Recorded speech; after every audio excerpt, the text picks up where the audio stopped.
Hello. Hello. Hi, guys. Happy Saturday. Um, for those that are in Nashville, we can't wait to see you guys.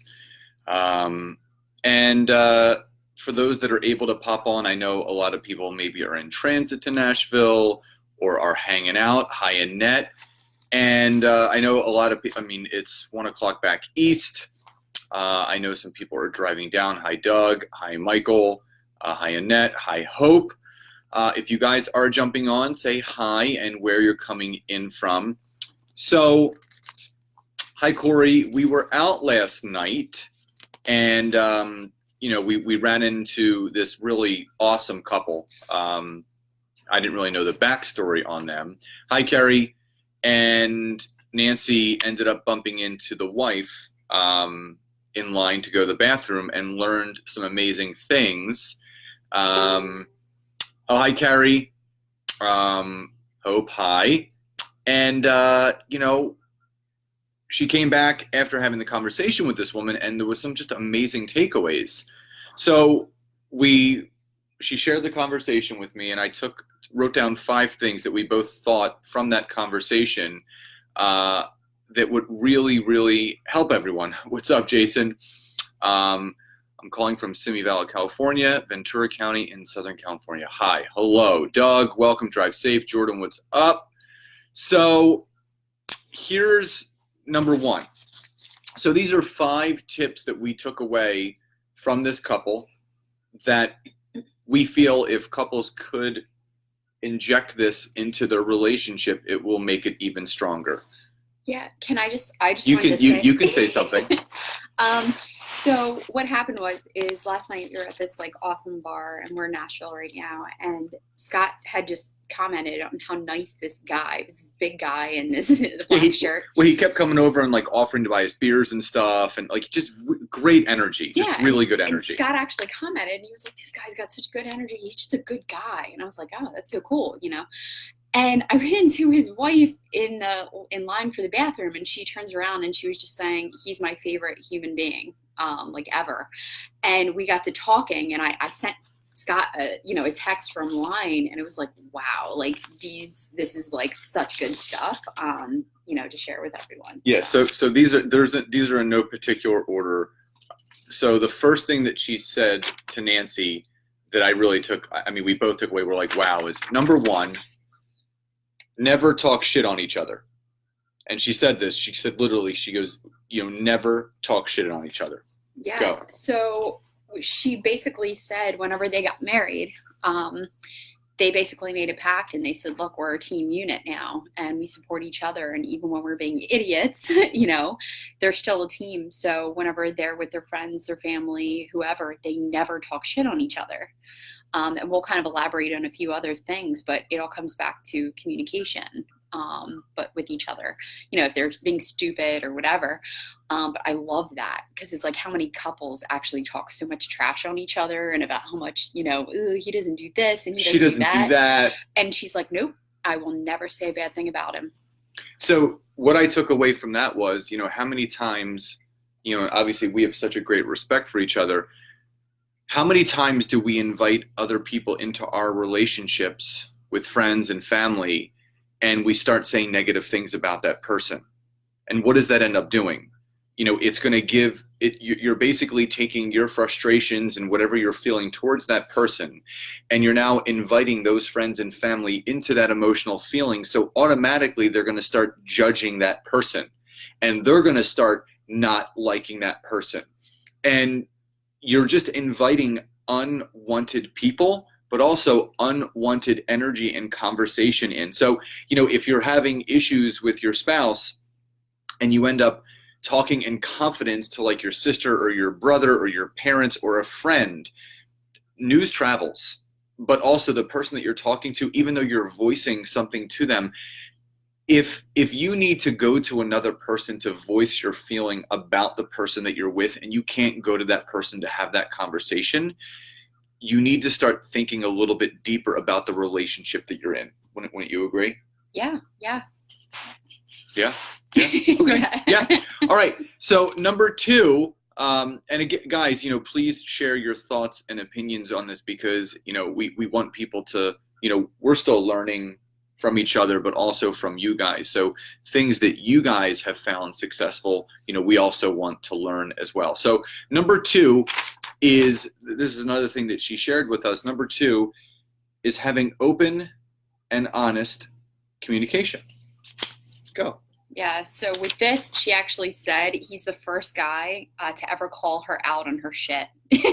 She'll start to get a little hormonal, maybe she's getting her period or something, but she'll get a little PMSy and she'll make a comment to jab because she's like, I'm a bitch sometimes. And he will stop what he's doing and he'll turn around and he'll say, excuse me, what you just said was rude, and he'll call her out on her shit. And even whenever she gets angry, she says sometimes she closes up and she won't talk. He will sit there and he will not stop until she starts talking. She basically is just like, sometimes I'll be so pissed and I'll just, it could even be the kids that are driving her crazy. And he'll stop what he's doing and he'll come over and he goes, talk to me right now. What is bothering you?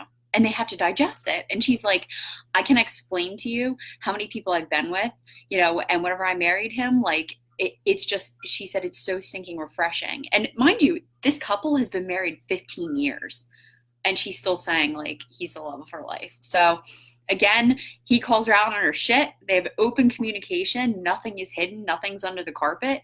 It's when something's stressing the other one out or, they're upset, vice versa. They're very open about it. Communication is key in any aspect of your life, whether it's business or personal. And if you can't take the time and openly communicate how you feel about something, whether it's something outside the relationship that's bothering you, or something within the relationship that needs to be discussed, if you can't have that open communication, it leads to having no trust because that person that you're with should be your best friend. They should be your confidant. They should be, the one that you can always lean on. And obviously family and friends are always going to be there as well. But when you can have that person by your side where you can have that open communication where, you say something and they don't brush you off. They say, let's talk about how you're feeling. I don't want to disregard how you're feeling. Let's talk it through. How could I help you? You want to give that other person the opportunity to voice how they feel, even if it's something that you've already discussed, even if it's something that it may be something that person is going through and they still just need work and they need help with it. So openly communicating with your partner is so key, and that says best friends first, and absolutely. So number three, something else that will help forge a very solid relationship is what this woman told Nancy last night. Teamwork makes the dream work. Teamwork makes the dream work. And Richard said, it's not healthy to hold bad feelings in. It will make you sick inside. And Hiroshi, hi, great to see you on here. So teamwork makes the dream work. Yeah, so we touched a little bit about it already, but, again, like she actually said she met her husband on a blind date with his best friend and they were at a bar all together, and the blind date, that she was on with his friend wasn't even paying attention to her, wasn't treating her kind, and he came over and he was just trying to be nice and keep conversation. And after the date was over, he actually politely said, would you mind going out on a date with me? I think you're great. And she said, they went out, they dated for a while, and they actually broke up. And she had ended up getting pregnant. And again, there's like a lot of information, but she ended up getting pregnant, and they decided right then and there, they're like, you know what? Let's be together. I love you. You're awesome. They just made a commitment. And she said, we just made a commitment to be a team. It's like there's no need to look around, to compare, to do whatever. It's like they're their own little unit. They're a team together. They support each other. Whenever one's being a pain in the butt, the other one kind of calls them out. And they're in it together. They have 2 kids now, been married 15 years. And she said, committing on the day that we got married, and it was in their vows, that they were a team. And that through the ups and downs, the struggles, work, finances, whatever, they were going to figure everything out together, was so incredibly impactful. And she said, there's always rough times that people go through, but the fact that they're always supporting each other is huge. Yeah, and it's one of those things that I talk about with people all the time, that an army of 2 is much more strong than an army of one. And when you do have that person by your side that is your best friend, you guys are a team, you're a unit, when you can bounce things off. It was actually something that we spoke about, I think, at Facebook Live last week, about if you're climbing up a mountain by yourself compared to if you're actually climbing up a mountain as a couple. Inherently inside of you, you want to motivate that other person to keep going, to keep pushing forward, to keep driving, to succeed, to do more together. And it's so important for couples to pull themselves up together. This is not about living life as an individual. It's about living life as a couple and a team. Dude, your thermometer looks familiar. Are you in that? No, we're in the Hilton Garden Inn, but they might have the same company. You put thermometer. A thermometer. I knew what you meant, though. You wrote thermometer, but I read that as thermostat, so yeah, I totally knew what that meant. But thermometer works as well, Greg. Yeah, thermometer. So I mean, you know, Greg, who's on here right now, Greg and Jess are an amazing example of couples that really make everything work. You know, they have 3 kids and they travel together and they just really make everything happen. So, you know, teamwork really truly does make the teamwork makes the dream work, right? Yes. Okay. So the other thing that she said, number 4, was to have monthly dates. Have a monthly date. So this is one, she said it's a cardinal rule. They never miss it. Her parents, his parents, everybody supports this. They understand that they have to get coverage for the kids at least once a month. And we're not just talking like a normal date night. They actually plan something that they can do together. And she had said that. Well, why don't you talk what he did? Like what this was? Well, so something happened. So, I mean, they normally do Love you too, date Greg. night and everything. And it was her birthday. It was most recently her birthday. And she said they were laying in bed and she basically said, I want to remodel the bathroom. And she said, we don't have a ton of money. And, you know, we're not financially like, you know, it's not raining from the sky, but he flat out said, awesome, let's do that. So a few nights later, she said they're laying in bed again. And he goes, we got the bathroom all organized. He said, but I want to do something else for you. What do you want to do? And she goes, well, I want to go to Nashville. And so she said that he planned child coverage, right? Got his mom to take care of the kids, scheduled a trip to Nashville, planned everything out for them. And the night that we met them, last night, was day 1 of their epic Nashville trip, which she's never been. And she just said, it's meant the world to me. And my husband took the time out of his day, spent the extra money because he knew how much this meant to me. So pretty awesome. And what I took away from that is that, thank you, Nicole. What I have learned is that there has to be, and you know, Greg can back me up on this, there has to be more, and this is just my experience in being a guy in the relationship. There has to be more social and emotional awareness for men in a relationship with their woman, because the woman's natural job is to be socially aware and emotionally aware. And, you know, the man is supposed to be the man of the house and, like, you know, make sure that, but what women truly do want is a guy that is true to himself, can be open with his feelings, that is open to communicate, that can hear how his woman feels, and won't get offended or hurt by maybe something that she's going through, and realizing that it's not him, he's not the problem. She might be going through something. And, you know, having, like, we do weekly dates. That's just our thing. Sunday night is our night to go out and catch up from the week and talk about victories and just enjoy a good meal. And why monthly dates are, you know, and everyone has kids, you know, everyone has to get coverage, and you may have parents near you that could help, but you have also access to friends or other family members or a babysitter. And saying that you don't have the resources necessary to have a date night is not making it important. And if it really was important, we do whatever we can to make that happen. And once a month, you can get someone to watch your kids. it's really important when people do become couples and they become families. Sometimes you lose that independence of being a couple. You know, you get so consumed with just being a family all the time, but everyone forgets that before kids, there was just the two of you.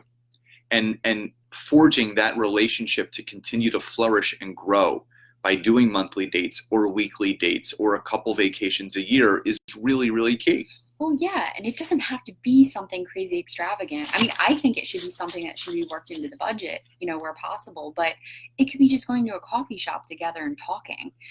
Scott and I were talking about it today. Like, it's a lot of fun sometimes just to like do conversation cards and just sit down and kind of like go back and forth and kind of hear what each other thinks. And, we always like to brainstorm and think about things, but, it doesn't have to be something crazy and extravagant. You don't have to go away for 5 days, but it's just time to focus on each other. Yeah, and it's really key. So the last thing that we wanted to talk about, we're putting this very politely. She quoted. I mean, this is fine. It's Facebook Live. She was basically saying, Scott, make sure you fuck her good. That's what she said. So, but we're gonna translate that into more of like a PG style. Intimacy. It's intimacy in a relationship, and that doesn't mean sex. Intimacy can be hand holding or letting that person know, telling them every day how much you love them. So intimacy, go. Yeah, I mean, she just said intimacy is obviously a huge part. Yeah, like, holy shit, Scott, you said that, but that was quote the lady, right? Quote the lady. That wasn't me. That was quote her. But no, she said seriously, like intimacy. And again, after 15 years, I'm a huge believer. If you don't use it, you lose it. If you're not consistently, being intimate and, showing physically that you care about someone, it can go away. It can be one of those things that no longer becomes part of your, your relationship and your routine. And honestly, like the less you do it, the less you expect it, the less it happens. You'll want it. And you lose kind of a chip of that. So I think, that's so incredibly important. And yeah, she put it very rawly, but she was like, at the end, we were just about ready to leave. And she's like, just, and it was like, give it to her good. But it's like, but again, like I love hearing, I mean, it's so inspiring to me to hear couples who have been together for so long and they love each other. I mean, she talked to me for 15 minutes about how he is her favorite person ever. And even though he drives her crazy sometimes, and even though whatever, he's the most thoughtful, caring, wonderful person ever. And it's like, that's pretty cool. Yeah, we went on a really, really long walk today. Like we went to work out, we got a great breakfast, we walked downtown again, and we were just like walking back. And I just said, we both have no regrets from our past relationships. Like we look back on them with such positive things because, you learn so much about yourself and who you grow into and what you attract. And everything that we both went through separately led us to meeting when we did and now flourishing in our relationship. And it's just really great to have that relationship where you can be open and honest and let someone know how much you do honor and appreciate them, and then get that back. Relationships are about reciprocation, because there's a lot of people say that, it's not always going to be, 50-50. Sometimes it's 80-20, 70-30. And we've spoken about this before, but everyone in a relationship should be giving 100%. You always should be giving your 100%. We make it a point to have time every day, without our cell phones, even if it's just 15 or 20 minutes just talking. We both run our businesses mobily, so we both honor and respect if she's got to do something on her phone, or I have to do something on my phone, or she's taking a picture and doing a post, or I'm doing that. We know it's for our businesses. It's not like we're not checked out from each other, but we're building our businesses together, and it's fun to be able to share that. But at the same time, we can just as easily go to dinner, take a picture of our food, put our phones down, and just talk. And we went out to dinner the other night, and it was just really great just sitting there for an hour and a half, 2 hours, and just talking and being friends. Friends always talk to each other. Again, we also talked about how sometimes it's okay to go out with the person that you're with and have some quiet time. Like it doesn't have to be talking all the time. I mean, her and I are both very talkative, so if she's not talking, I'm talking. If I'm not talking, she's talking. Yeah, it's funny. Sometimes he'll ask me, he's like, "What are you thinking right now?" I'm like, like it's like I think in the movie Pulp Fiction, you know, like a great relationship, or I don't remember the quote, but it's like whenever you can sit in a restaurant and just be silent and it's not awkward, you know, it's okay sometimes just to kind of chill out. Yeah. But anyway, just we really wanted to share this with you guys. It was so thinking inspirational last night. We were just on such a high because we're in Nashville and the music is amazing and there were so many positive, happy people to be around. And I just thought this was such a cool, awesome takeaways. It was, and you know, this is something that we're still talking about it. It happened last night. We were still talking about it this morning, and we have to do a Facebook Live. So just to reiterate, the 5 things that we learned from this amazing couple last night. Number 1, never talk shit on each other. Number 2, communication is always key. Number 3, teamwork truly makes the dream work. Number 4, have monthly dates so you guys can spend time as best friends and lovers. And number 5, intimacy. If you don't use it, you will lose it. So with that, we just wanted to say hi again from Nashville. For those that are coming down or already here, we can't wait to see all you guys, you know, come up and say hi, and we'll do vice versa. Lots of hugs, lots of kisses, and love you all so much. And please, if anyone feels compelled, please like or love the video, share it for those that you feel might need to see this most. And each one of us has an amazing relationship that we're in or is waiting for us. Sometimes you just have to open up your eyes, your heart, your mind, your body, and your soul to it. So with that, we love you, and we will see you again soon. Bye, everybody. Bye.